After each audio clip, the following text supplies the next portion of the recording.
Siguiendo con los objetivos planteados en el proyecto que el Grupo de Investigación Historia, Sociedad y Cultura Afrocaribe viene adelantando con el apoyo de USAID y la Universidad Simón Bolívar, pasamos a la segunda entrevista planificada para el día de hoy con la profesora Lainez Romero y que tiene que ver esencialmente con la Cátedra de Estudios Afrocolombianos. En ese sentido, profesora Lainez, la primera pregunta que surge o que salta para usted en esta entrevista es que nos oriente, que nos clarifique, que nos airee sobre en qué realmente es que consiste la Cátedra de Estudios Afrocolombianos y en qué contexto surge ella.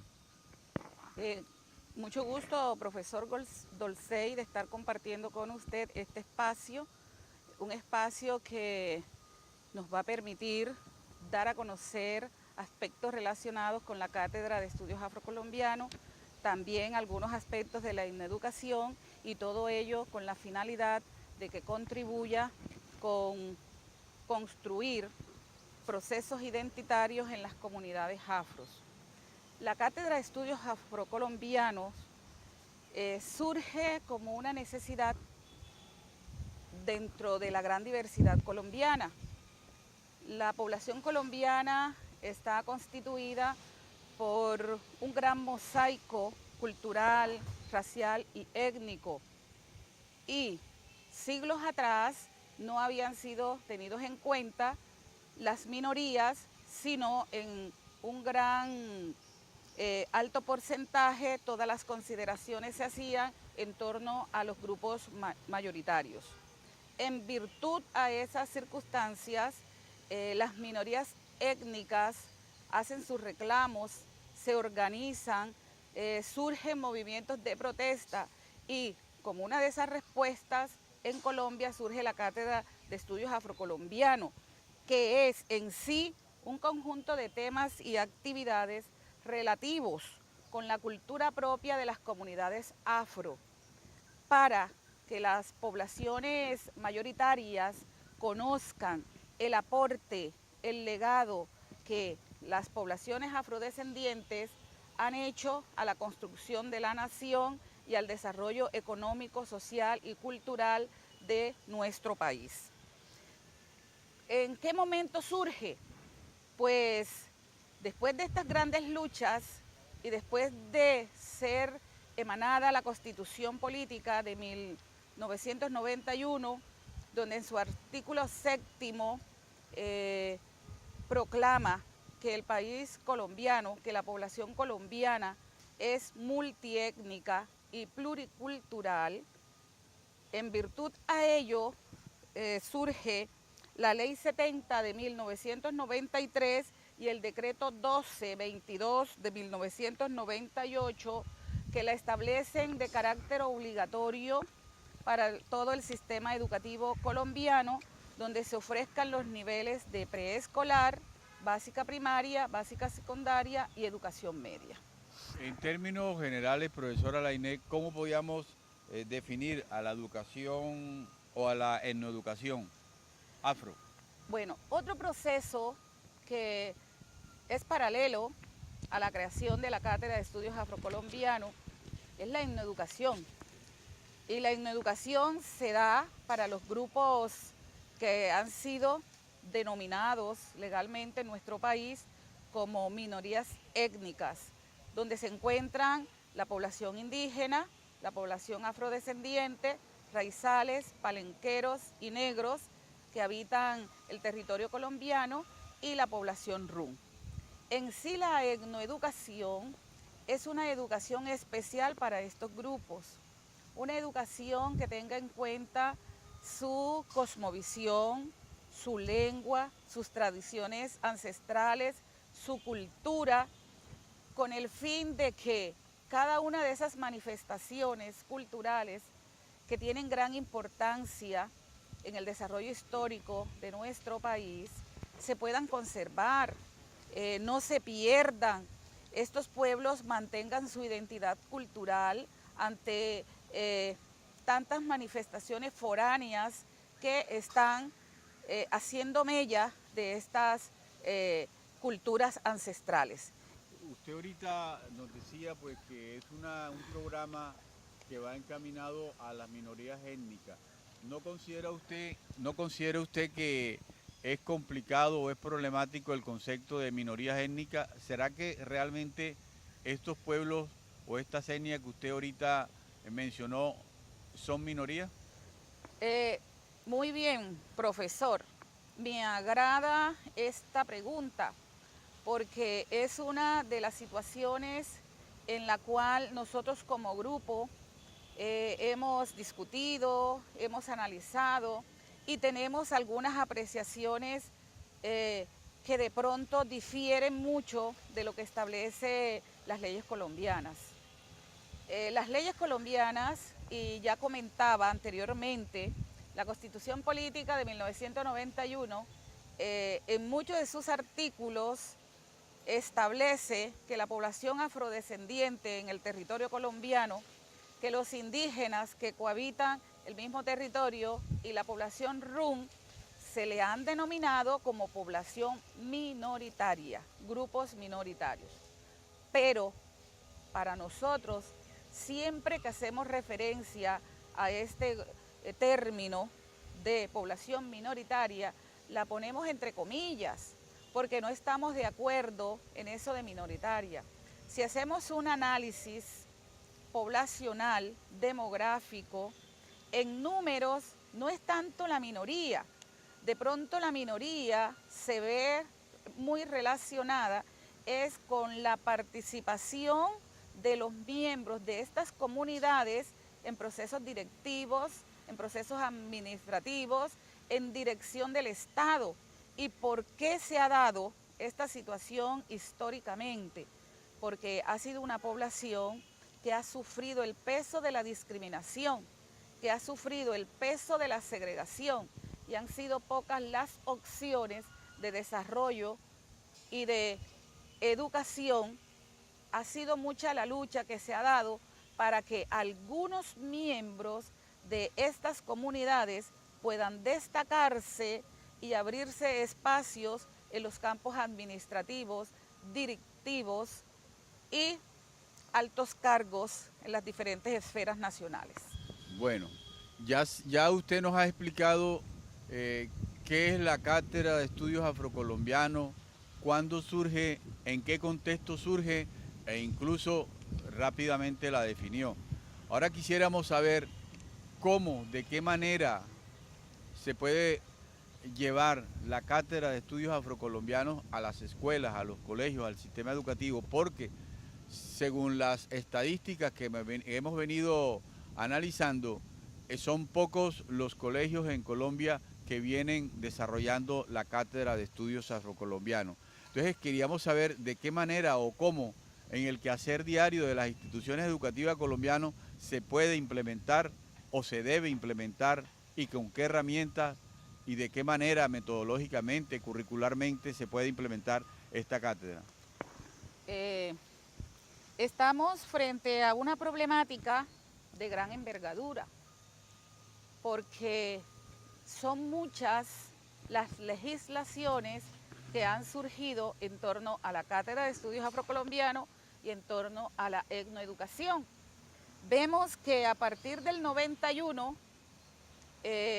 hay que legislar sobre cada uno de estos aspectos, y desde el año 93 es emanada la primera ley, la ley 70, y a partir de allí una serie de decretos y una serie de resoluciones emanadas de el Ministerio de Educación, del Congreso de la República, pero después de 2 décadas podemos ver que el proceso está en pañales. El proceso aún no da los primeros pasos. Podríamos decir que está intentando gatear. Está intentando gatear porque las leyes solas no hacen posible. Las leyes muchas veces se constituyen en letra muerta si no tienen unos dolientes, si no tienen unas personas que hagan posible la ejecución de lo que ellas plantean. ¿Qué está pasando con estas dos herramientas que son mecanismos de resarcimiento de la población afro? Que a nivel pedagógico, a nivel educativo, a nivel curricular, son pocos los estudios que se han hecho y los que se han logrado hacer pues han tenido poco eco en la sociedad colombiana, han tenido poco eco ante las administraciones distritales, departamentales,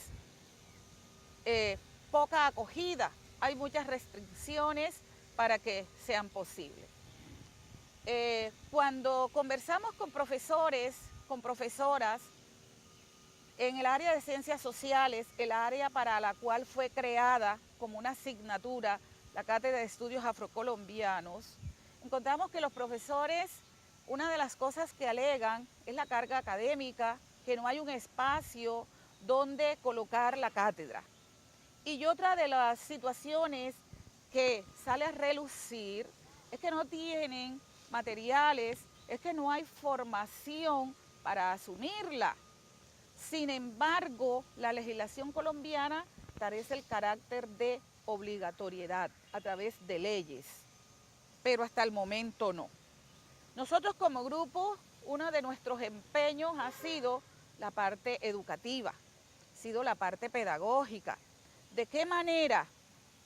Muy lentamente podemos ir aportando, podemos ir construyendo, podemos ir dando elementos que fortalezcan y hagan posible la implementación y el desarrollo de la Cátedra de Estudios Afrocolombianos. En el ámbito educativo, pues se han hecho varios estudios y varios intentos y hoy podemos decir que la Cátedra de Estudios Afrocolombiana fue creada inicialmente como una asignatura en el área de ciencias sociales, en la educación básica y en la educación media. Pero actualmente la Cátedra de Estudios Afrocolombianos ha rebasado ese espacio para el cual fue creada. Y hoy la podemos ver que se puede desarrollar desde diferentes enfoques, con diferentes metodologías, de diferentes maneras. Vamos a citar algunos de los ejemplos. No sin antes decir que la Cátedra de Estudios Afrocolombiana no podemos dar una receta, no podemos dar una fórmula, no podemos encasillarla y decir que esta es la mejor manera con la cual se puede desarrollar, pero sí son aspectos que van a dar luces, que van a dar ideas para que los profesores con su creatividad puedan continuar mejorándola. Entonces, la cátedra la podemos desarrollar dentro de los proyectos escolares de tres formas diferentes. Como asignatura, que es la manera como el Estado la pensó inicialmente. Como un proyecto transversal que impacte las diferentes áreas del currículo. Y como proyectos pedagógicos interdisciplinarios. Y una de las formas, si nosotros escudriñamos un poco los modelos pedagógicos, los modelos curriculares, encontramos que Abraham Maguenzo y Jacques Delors nos están dando elementos como para trabajar la Cátedra de Estudios Afrocolombianos. Y uno de esos elementos son los ejes curriculares transversales. Unos ejes curriculares que desde la Cátedra de Estudios Afrocolombianos permeen todas las asignaturas y áreas del plan de estudio en educación básica y media. Bueno, profesora, de acuerdo a las lecturas, a los análisis, a las investigaciones que usted ha hecho o que ha mirado, ¿cómo ve usted la situación o el panorama de la aplicación de la Cátedra de Estudios Afrocolombianos en el Caribe colombiano, pero fundamentalmente en Barranquilla y el Departamento del Atlántico? Sí, profesor Dolcey, es una pregunta muy pertinente. Pertinente porque como grupo nos ha interesado saber, ir al campo, ir a las instituciones y conocer cuál es la realidad de la cátedra en el Caribe colombiano y especialmente en el departamento y en el distrito de Barranquilla. Pues digamos que esta implementación, por alguna de las situaciones, por alguna de las circunstancias que ya mencioné, actualmente son pocos los intentos que se hacen, que se han hecho. Algunos profesores inquietos por iniciativa propia vienen desarrollando algunos proyectos, por lo menos en el municipio del Uruaco ya se encuentran manifestaciones del desarrollo de la Cátedra de Estudios Afrocolombianos en varias de sus instituciones, en Suán, en Campo de la Cruz, en el distrito de Barranquilla, pues también a título personal de algunos profesores inquietos, pero si nosotros vemos el contexto en el número de estudiantes, en el número de profesores, en el número de instituciones educativas, tanto en el departamento como en el distrito, vemos que esas manifestaciones aún son muy pocas, que la difusión ha sido poco, que el empeño ha sido muy escaso de parte de las administraciones para cumplir con el carácter de obligatoriedad que tiene la Cátedra de Estudios Afrocolombianos y la etnoeducación afro. ¿Qué importancia le da a usted a la cátedra en lo que tiene que ver con el fortalecimiento y la construcción de identidades? Muy importante la Cátedra de Estudios Afrocolombianos y cada vez más cobra vigencia en este siglo XXI, en pleno proceso de globalización, pleno proceso de mundialización, donde nos llegan cantidades de manifestaciones culturales de otras partes y que nuestros pueblos tienden a perder su identidad por acoger situaciones foráneas, mucho más con la población afro, que ha sido una población discriminada, que ha sido una población marginada y que los procesos identitarios tienen algunas dificultades. Entonces, la Cátedra de Estudios cobra importante relevancia para las comunidades afros, para que ellos mismos continúen en esa construcción de identidad y de defensa de su ancestralidad. Y para la población mayoritaria, como ya habíamos dicho anteriormente, entre comillas, para que reconozcan el valor de los aportes de muchos miembros de la población afro en todos los procesos de la historia, de la vida económica, de la vida social, de la vida política de nuestro país, Colombia. Bueno, ha sido muy fructífera, interesante esta conversación, este diálogo con la profesora Lainet, y esperamos pues que los elementos planteados aquí permitan fortalecer este proceso que hemos iniciado con el proyecto que tenemos con USAID, con el apoyo de la Simón Bolívar, en lo que tiene que ver con el fortalecimiento de la identidad afrocolombiana y afrocaribeña a partir de todos estos elementos que venimos construyendo. Muchas gracias. Muchas gracias a usted, profesor Dolcey, por compartir este espacio y por toda esa inquietud y producción que usted nos ha motivado a los del grupo a seguir por ese sendero que usted ha venido trazando. Bueno, muchas gracias.